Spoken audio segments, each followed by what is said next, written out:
Hello. As you can see, our cottonwood tree has shed most of its leaves, and they are all over the backyard and all over the front yard.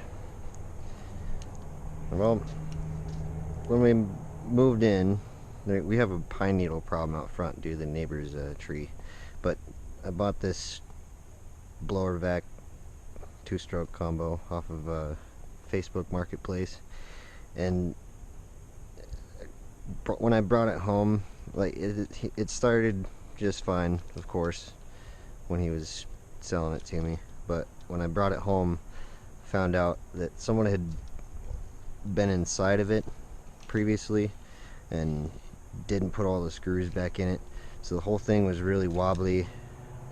I took everything apart, cleaned it out, um, put new screws in there. I had to retap a couple holes larger because they had put wood screws into where machine screws go, so those were tapped out to a larger size and put the right fasteners for that tap size in with Loctite and everything.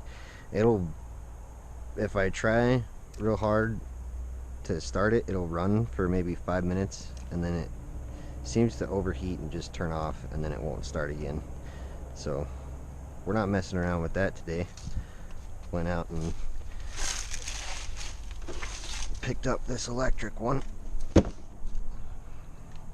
the kind that uses a cord, not a battery, because I don't want to deal with batteries dying. This one has good reviews, so that's what we're going to be using today. Let's open her up.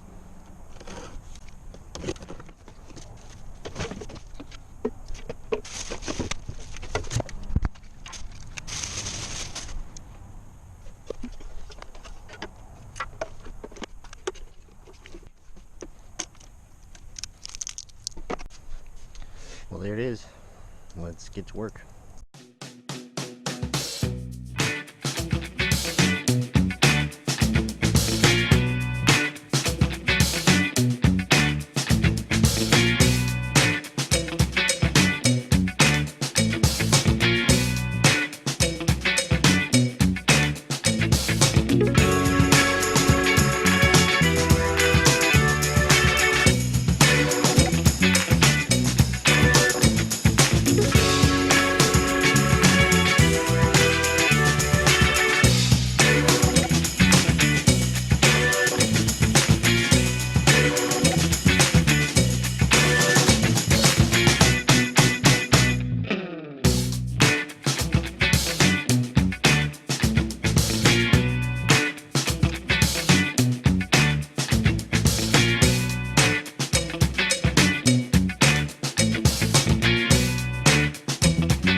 So I think I figured out the most effective way to use this thing.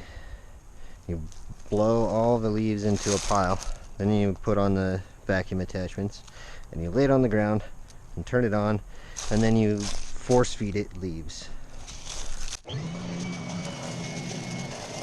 Alright, so everything went pretty well. It was a lot of work. Obviously there was a lot of leaves out there.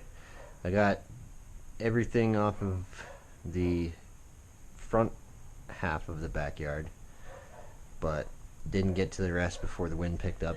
We're supposed to get lots of nasty weather tomorrow and the next day and the next day, so my goal was to get as much of the leaves off the ground as possible, and this did the job. I mean, Probably not as quick as something a little nicer, but as a blower it worked fine.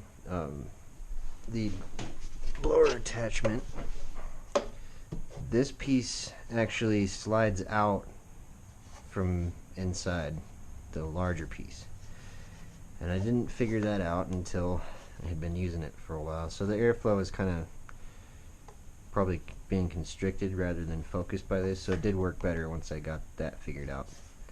I'm sure these things are in the manual if I were to read it. The other thing is, using this thing as an upright leaf vacuum was ergonomically terrible. The strap wasn't short enough for me to comfortably keep the bag off the ground, and as you're using it, it tends to kind of want to angle this way, and that creates a void here where all the air would just shoot dust right back in your face. It was awful. So I would recommend using a bandana to cover your face, or better yet, a respirator or dust mask if you're going to be using this as an upright vac. Maybe I have a defective one. Maybe this could be solved with some sort of 3D printed clamp that would fit around there nicely and keep that from flexing quite as much and letting air through there. That's really my biggest complaint with this thing, is that it was just blowing green dust right back in my face the entire time. So the most efficient way that I found was using it as a blower first to gather everything up, and then using the rake to force feed it in vacuum mode. And I definitely put some abuse into this thing today, but it did its job, and by the end of it, it was still sucking and it was still blowing. So for 69 bucks, not a bad deal. I'd probably still buy it again. So there you have it. Thanks for joining me today, and catch you on the next one.